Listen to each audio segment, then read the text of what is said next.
हाँ बेटा, तो आज हम आपके सामने फिर से बजरंग क्लासेस की तरफ से उपस्थित हो रहे हैं और आज का टॉपिक चलेगा अम्ल और क्षारक, एसिड एंड बेस, जो कि कक्षा 9, 10, 11, 12 दोनों की दृष्टि से मोस्ट इंपॉर्टेंट टॉपिक है भैया।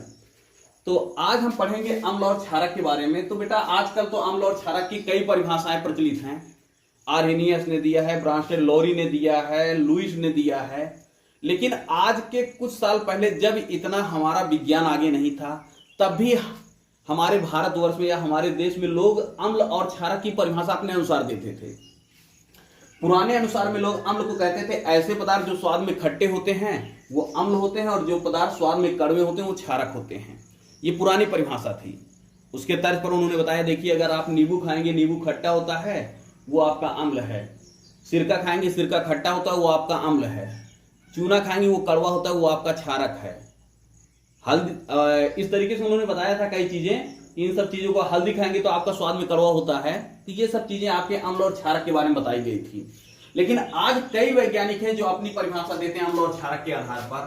पहले वैज्ञानिक आते हैं आर्हेनियस। आर्हेनियस ने अपनी अम्ल और क्षारक की परिभाषा में बताया कि ऐसे पदार्थ जो हाइड्रोजन आयन देते हैं, H+ आयन देते हैं। आर्हेनियस ने बताया ऐसे पदार्थ जो हाइड्रोजन आयन, H+ आयन देते हैं वो अम्ल हैं, वो अम्ल होते हैं। ऐसे पदार्थ जो हाइड्रोजन आयन, H+ आयन देते हैं वो अम्ल होते हैं, और जो OH- आयन देते हैं वो क्षारक होते हैं। आर्हेनियस की परिभाषा बताती है बेटा, आर्हेनियस बताते हैं कि ऐसे पदार्थ जो H+ आयन देते हैं वो अम्ल है, और जो OH- आयन देते हैं वो क्षारक होते हैं। जिसके एग्जांपल पर उन्होंने बताया था, Cl में अगर आप लेते हैं तो ये आपका टूटेगा H+ और Cl-। H+ आ गया, इसका मतलब ये अम्ल है। NaOH को अगर आप तोड़ेंगे तो ये आएगा Na+ और OH-। OH- आ गया, ये आपका क्षारक है। आर्हेनियस ने कहा ऐसे पदार्थ जो हाइड्रोजन आयन, H+ आयन देते हैं अम्ल होते हैं, और जो क्षारक या OH- आयन देते हैं वो आपके, जो हाइड्रोक्साइड आयन या OH- आयन देते हैं वो आपके क्षारक होते हैं। एग्जाम्पल पर उन्होंने लिया HCl, जिसमें देखा H+ आयन आता है, ये अम्ल है, और कास्टिक सोडा लिया NaOH, जिसमें OH- आयन आता है, ये आपका क्षारक है। फिर आते हैं ब्रांस्टेड लोरी अपनी एक परिभाषा लेकर के। ब्रांस्टेड लोरी बहुत ज्यादा फेमस नहीं हुए थे, बस एक नकल उतारे थे ब्रांस्टेड लोरी ने। इनके बारे में बहुत ज्यादा जाना नहीं, थोड़ा जान जाइए। ब्रांस्टेड लोरी क्या कहते हैं? जो आर्हेनियस ने कहा जो पदार्थ H+ आयन देते हैं वो अम्ल होते हैं, तो ब्रांस्टेड लोरी इसी H+ आयन को वो प्रोटॉन कहते हैं भैया। ब्रांस्टेड लोरी कहते हैं ऐसे पदार्थ जो प्रोटॉन देते हैं वो अम्ल होते हैं। वही आर्हेनियस ने कहा था जो हाइड्रोजन आयन देते हैं, हाइड्रोजन H+ आयन देते हैं वो अम्ल होते हैं। तो ब्रांस्टेड लोरी ने उसी को प्रोटॉन नाम देकर के कहा कि जो पदार्थ प्रोटॉन देते हैं वो अम्ल होते हैं, और जो पदार्थ प्रोटॉन ग्रहण करते हैं वो क्षारक होते हैं।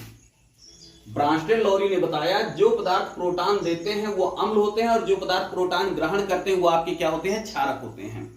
इनकी भी परिभाषाएं कुछ सही चली, उसके बाद ज्यादा वो नहीं चल पाई। लेकिन आज हम लोग जिसकी परिभाषा के अनुसार पढ़ रहे हैं वो है लुईस। लुईस के अनुसार अम्ल और क्षारक की अलग परिभाषा है। लुईस ने बताया जो पदार्थ एकाकी इलेक्ट्रॉन युग्म रखते हैं और जो पदार्थ एकाकी इलेक्ट्रॉन युग्म देते हैं, जो पदार्थ एकाकी इलेक्ट्रॉन युग्म रखते हैं, ध्यान दीजिएगा, लुईस ने बताया जो पदार्थ एकाकी इलेक्ट्रॉन युग्म, एकाकी इलेक्ट्रॉन युग्म मतलब ऐसे इलेक्ट्रॉन जो बंध बनाने में बंध नहीं बनाते हैं, फ्री रहते हैं, जो बंध बनाने में भाग नहीं लेते। लुईस ने बताया ऐसे इलेक्ट्रॉन जो बंध बनाने में भाग नहीं लेते हैं उनको हम लोग कहते हैं लोन पेयर इलेक्ट्रॉन या इलेक्ट्रॉन युग्म।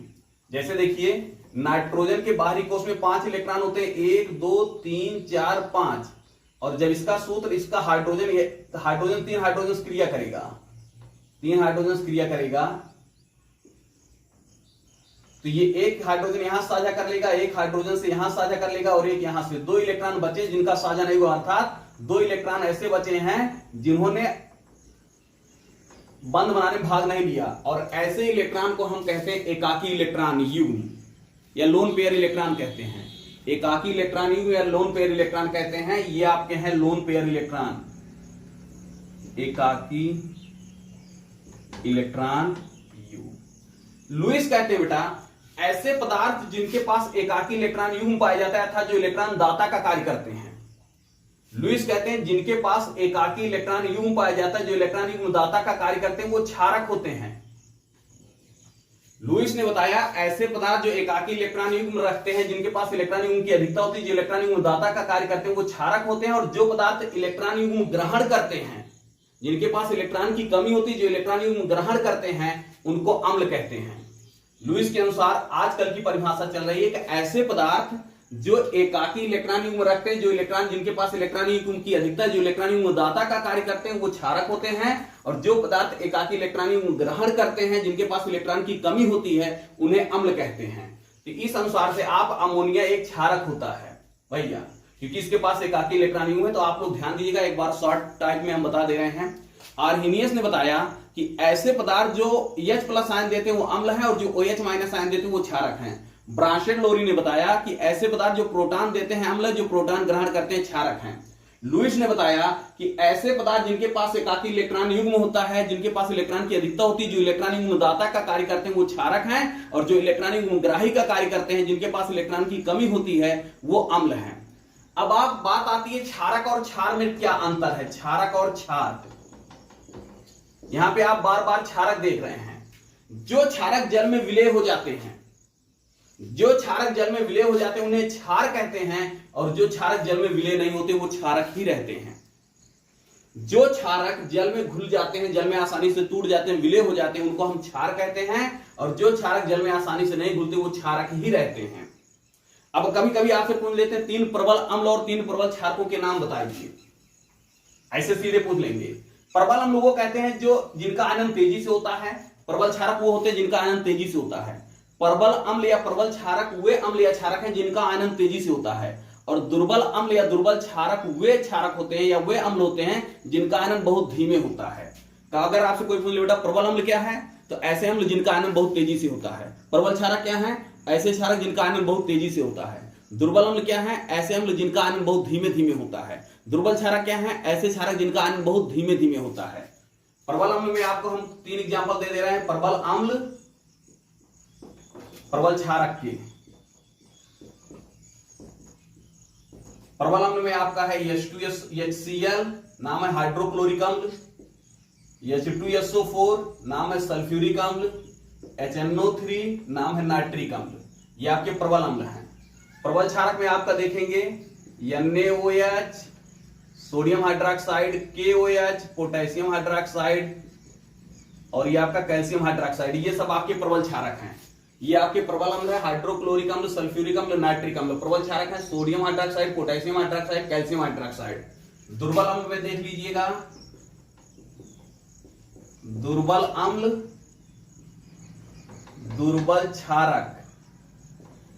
दुर्बल अम्ल में आपका आता है एसिटिक अम्ल CH3COOH, फार्मिक अम्ल H+OH, हाइड्रोजन सल्फाइड H2S। ये सब आपके दुर्बल अम्ल हैं। दुर्बल अम्ल ये है बेटा एसिटिक अम्ल, फार्मिक अम्ल और हाइड्रोजन सल्फाइड। एसिटिक अम्ल सिरके में पाया जाता है, फार्मिक अम्ल चींटी में पाया जाता है, हाइड्रोजन सल्फाइड। दुर्बल क्षारक कौन कौन से? अमोनिया, ये दुर्बल क्षारक है। एनिलीन, ये भी आपका दुर्बल क्षारक है। हाइड्रोजीन NH2NH2, ये भी आपका दुर्बल क्षारक है। तो आज बेटा हम इतना क्लियर करते हैं, इसके आगे कल लेते हैं। धन्यवाद।